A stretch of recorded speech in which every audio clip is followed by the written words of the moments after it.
तो मुनावर फारूकी ने आयशा से माफ़ी मांग ली है। जी हाँ, आयशा है वो बाहर अकेली बैठी होती है सोफे पर और वहीं पर मुनावर आ जाते हैं कि आयशा मुझे तुमसे बात करनी है। आयशा बोलती है आ जाओ। तब वहाँ पर मुनावर के साथ बातें शुरू होती है और आयशा बोलती है कि भैया तुम मतलब ऐसी चीज़ें कर रहे थे तो मुझे ये कहीं ना कहीं वहाँ पर बाहर बैठे जैसे समर्थ बोलता है कि मैं नहीं सह पा रहा था, वैसे ही आयशा बोलती है कि भैया मैं तो बाहर देख के हैरान थी कि यार तुम लोगों का रिलेशनशिप कब से चल रहा था, मतलब तुमने तो बोला ब्रेकअप हो चुका है।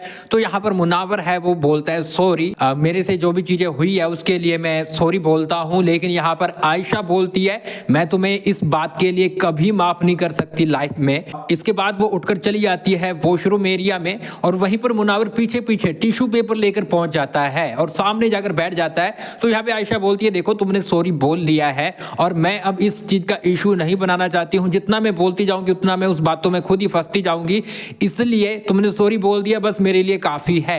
लेकिन यहाँ पे मुनावर बोलता है कि यार तुम्हें पता है अपन ने कितनी सारी चीजें साथ में की है, हम साथ में मिलकर चले हैं, तो ऐसे में इन चीजों को समझो।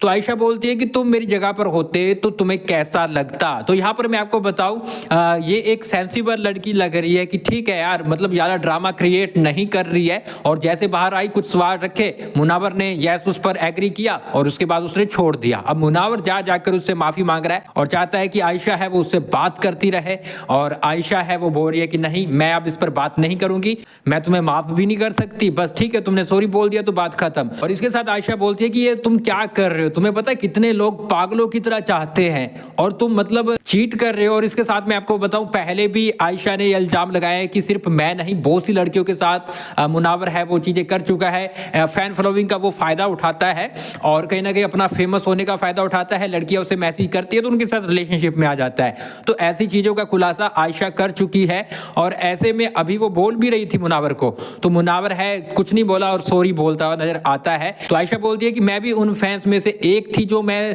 तुम्हें बहुत ज्यादा प्यार करती थी, तुम्हारी शायरी को तुम्हारे आर्ट को बहुत ज्यादा पसंद करती थी और इसी के जरिए ही मुनावर से उसकी मुलाकात हुई थी, मतलब कि वो उसकी फैन थी बहुत तगड़ी वाली बड़ी वाली और मुनावर उससे बात करते हैं, ऐसे में बातचीत होती है तो ये रिलेशनशिप में आ जाते हैं।